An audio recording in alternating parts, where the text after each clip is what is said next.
Hello and welcome back, YouTube. I see my neighbors trying to work on putting their fence back together. I feel so bad for them. They did such a nice job on this with the little wood inlays painted white.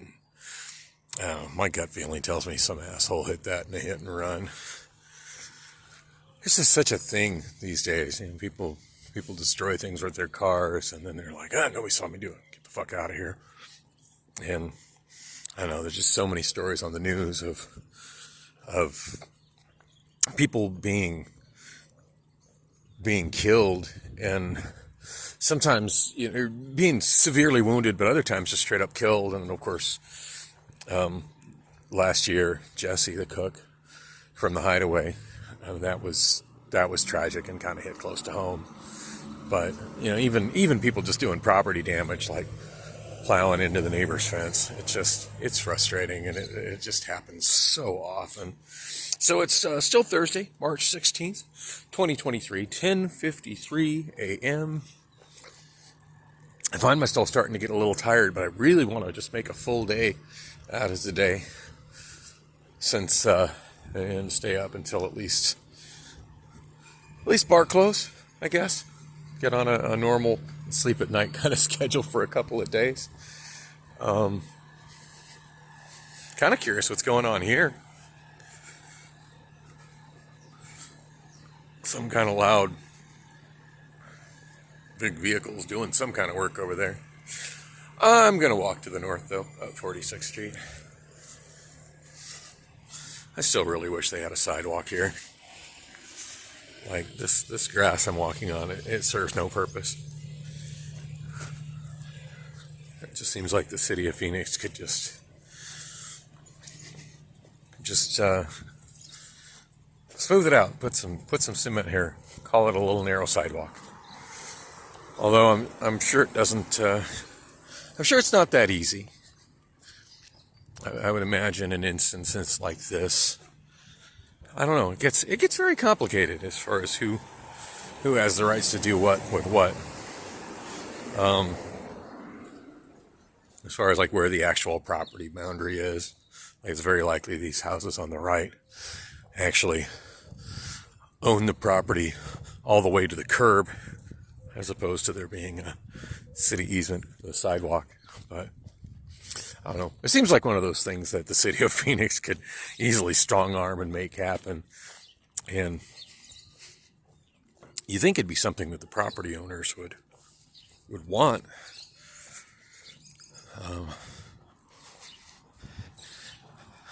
And there does seem to be a certain alignment of everybody's fences sitting back far enough from the curb to allow for a sidewalk.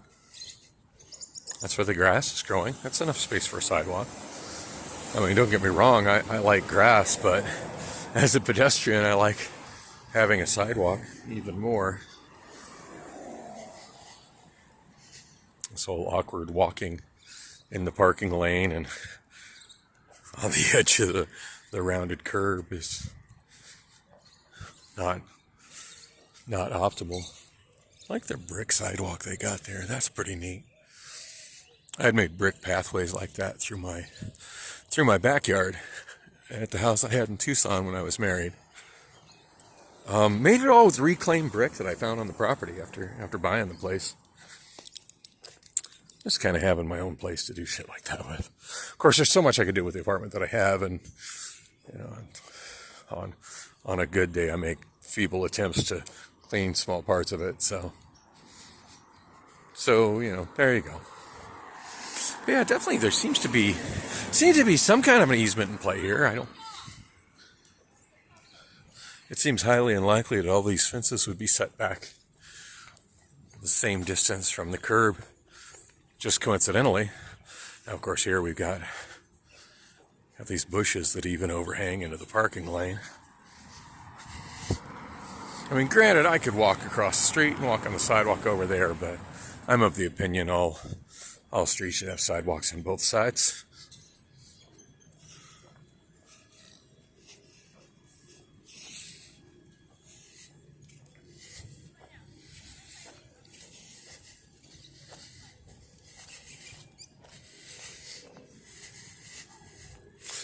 trying to remember which one of these apartments on the left I was trying to move into. Like, God, now it's probably been 6-7 years ago. That's how I met my landlord. Or not actually my landlord, but the property manager that's functionally my landlord, since technically my landlord would be the man that owns the property, not the man that manages the property.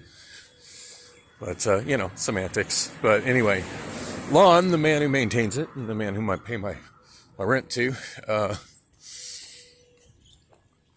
initially had a list I was working through. I was still on Home Inc. for subsidized housing.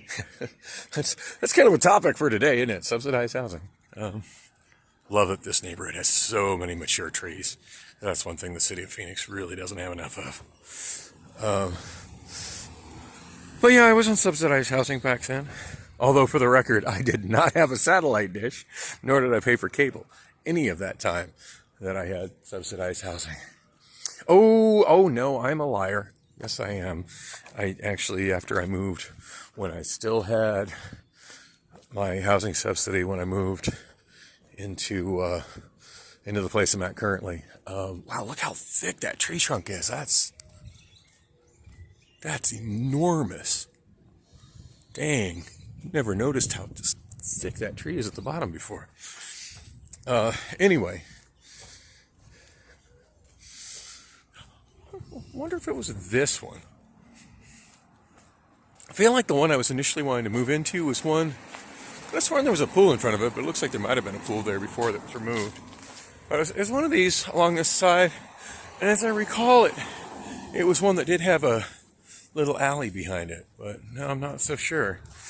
I know the property owner that owns the place that I'm at, he has since sold the fourplex that I was hoping to move into on this street. And I know I've told that story on this vlog before, how I thought I found the absolute perfect place, and I was just waiting for them to renovate it after there'd been a fire, and they're putting a brand new everything. The entire inside of the thing was just brand new. They had to gut it, most of it due to the fire. So brand new kitchen, new countertops, new appliances, just new everything. And unlike other places where they renovate it like that because they're hoping to jack up higher rents, this was being done because it had to be done, and it was being done, through insurance money. So they weren't looking to pass the expense on to the next renter. It just was something that had to be done because it had been damaged. And definitely wasn't this one, because it wasn't this close to the library. It used to be real easy for me to pick out which one it was, because it had this like red sign that was identical to the red sign that used to be near my place. But both signs have long since gone away, and they were really faded and looking like crap anyway. So,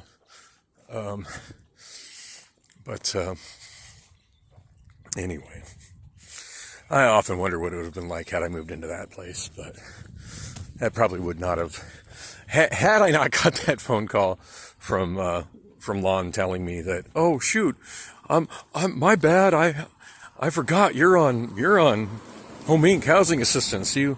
We don't take housing assistance. We don't take vouchers for those units on 46th Street. Shit. Do you have anything else? No, sorry. And I mean, I waited like 3 months. It was just to we didn't sign any papers or anything, but it was kind of like we just had a sort of an oral agreement, and Lon is the kind of guy that is generally a man of his word. He's kind of from that era, and very much from that era, actually. In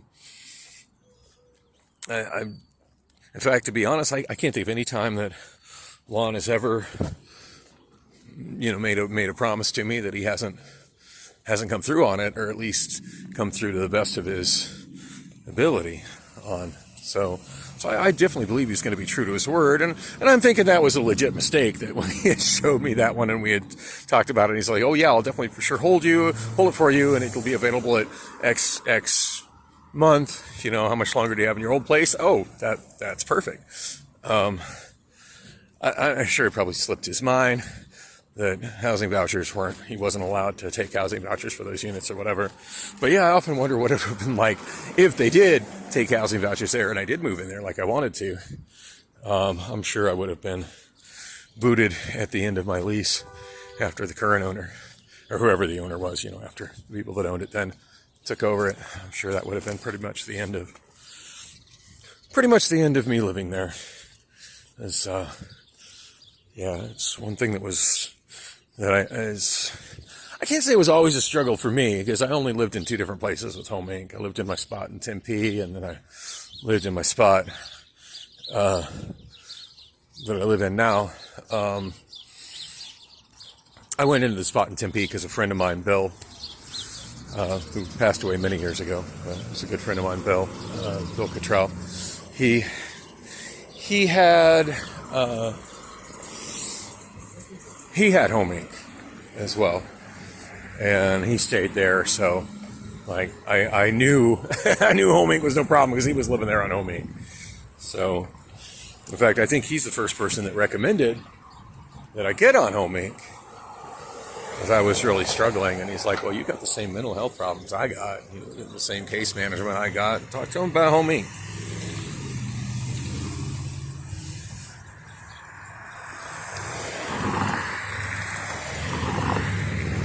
Kind of shooting video on my Obamaphone, number 4, the new one.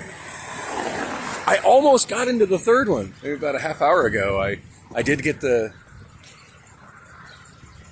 I was thinking about jaywalking right then. I got enough of a gap, but killer truck coming right there, and the light's about to change anyway. Got 3 seconds on that signal.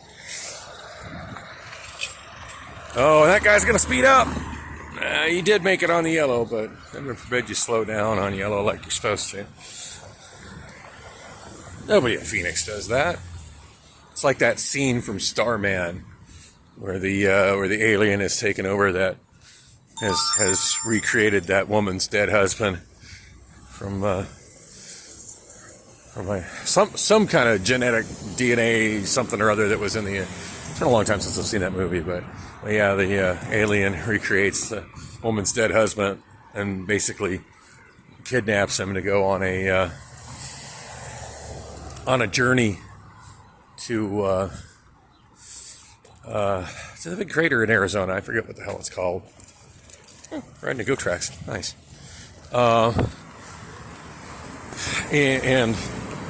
And she's getting really nervous about the way he drives, and I just love the line in the movie, and I hope I'm not misquoting it, but he says something along the lines of, "I know how to drive.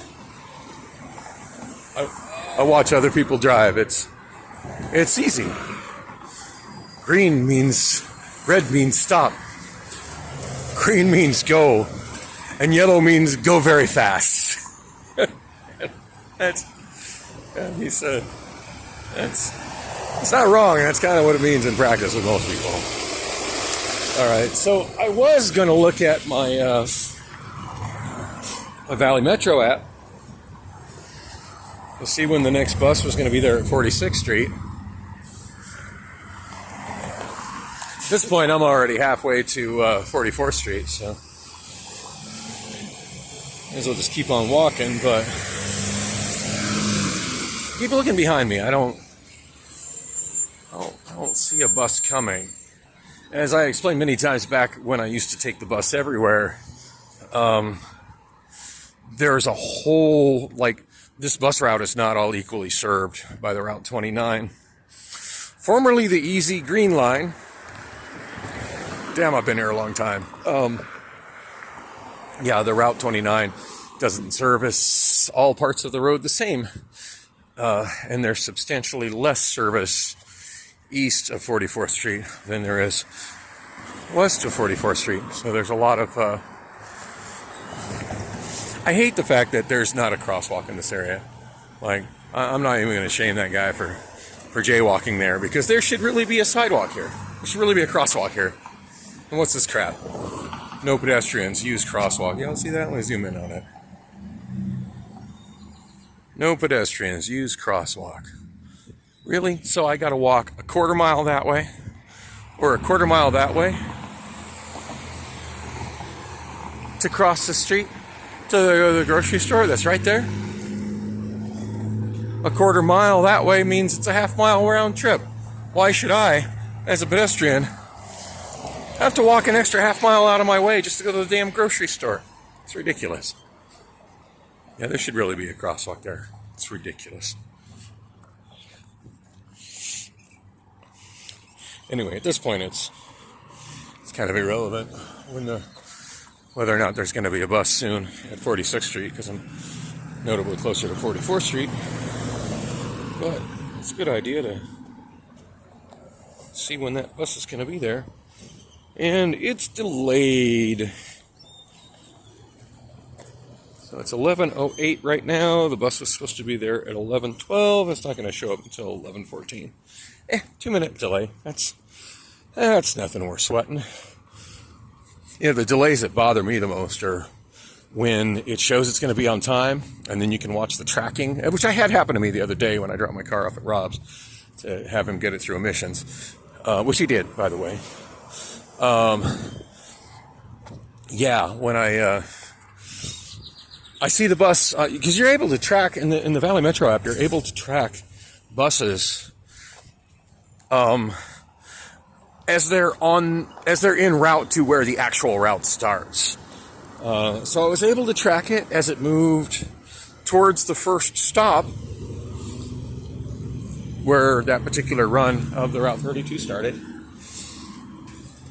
And then once it got to that first stop, it just sat there, which is fine. I mean, there's a given time when it's, I better speed up my step. I only got 13 seconds, 12 seconds, 11 seconds, 10 seconds. You not cut me off, fool. I got the right of way here. I'm a pedestrian.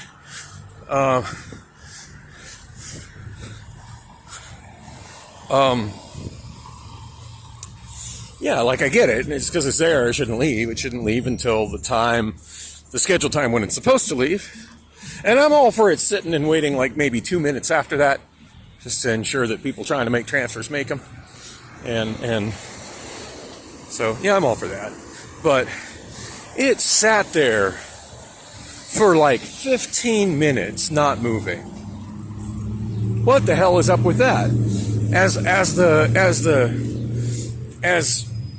I'd refresh it for my bus stop, and it would keep showing delayed, and the time just kept increasing every minute. They would add another minute on the delay, basically estimating how long it takes to get from the first stop to the stop where I was at 40th Street and in University. And I think the first stop there is at, I want to say it's at 40th Street and Baseline. Now, why that Route 32 does not provide service all the way from 24th Street at South Mountain Community College, where it sits before traveling to that bus stop at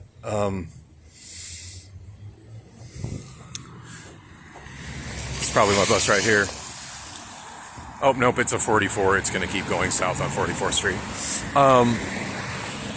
I've watched that bus, and it sits for a while over at the Transit Center by South Mountain Community College, and then it drives south on 24th Street, like a couple of blocks, to Baseline, and then it goes east on Baseline 2 miles from 24th Street, pretty sure it's 24th Street, to 40th Street, and then it turns left, and then it sits there and waits until the route is supposed to stop, or sometimes 15 minutes after the route is supposed to start. I mean, sometimes 15 minutes after the route is supposed to start, as I did the other day while I was waiting for it in the cold without a jacket because I didn't have that much foresight. All right, Kesha, come pick up your. You won the election.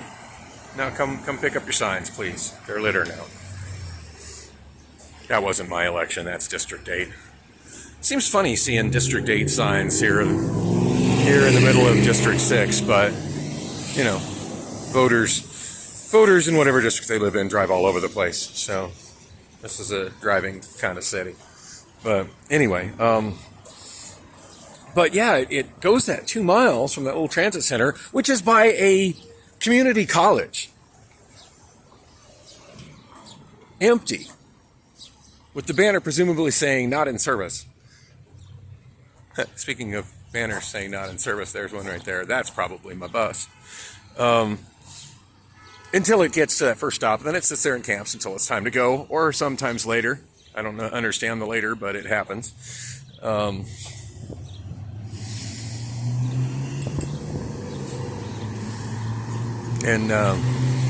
I don't understand why that 2 miles it isn't providing more transportation.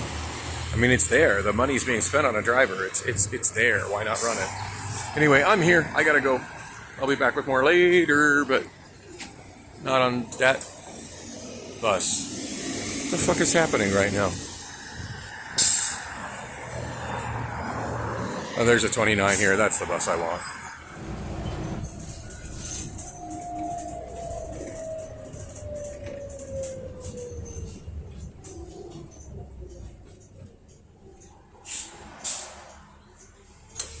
Thank you. Oh, I just got another free bus ride. I love it when that happens. And it's kind of amazing how frequently it happens. But the fare boxes in a lot of the Valley Metro buses are very, very old. And yeah, I'm a pedestrian in a crosswalk, dude. I had the right of way. You were supposed to slow down. Now, there's this new automated fare thing that's supposed to work with the app. I have yet to see anybody actually use that, and I sure as hell have no intentions of using it because it's a lot more economical to just have an unscanned day pass in my pocket and put it in the old school fare boxes that have been there since the 1990s that half the time don't work, and have it suck it in and spit it out and suck it in and spit it out and suck it in. Just saying suck it in and spit it out that many times just made my mind wander. But anyway, yeah, suck it in and spit it out. And then the driver finally like, yeah, it's not working. Go ahead, sit down. And, you know, hey, she knows I tried. She knows I got a best pass. She looked at it, you know. So what else can she do? What else can I do? Give me a free ride down to Alea Insurance. I'm going to get my insurance right on my car.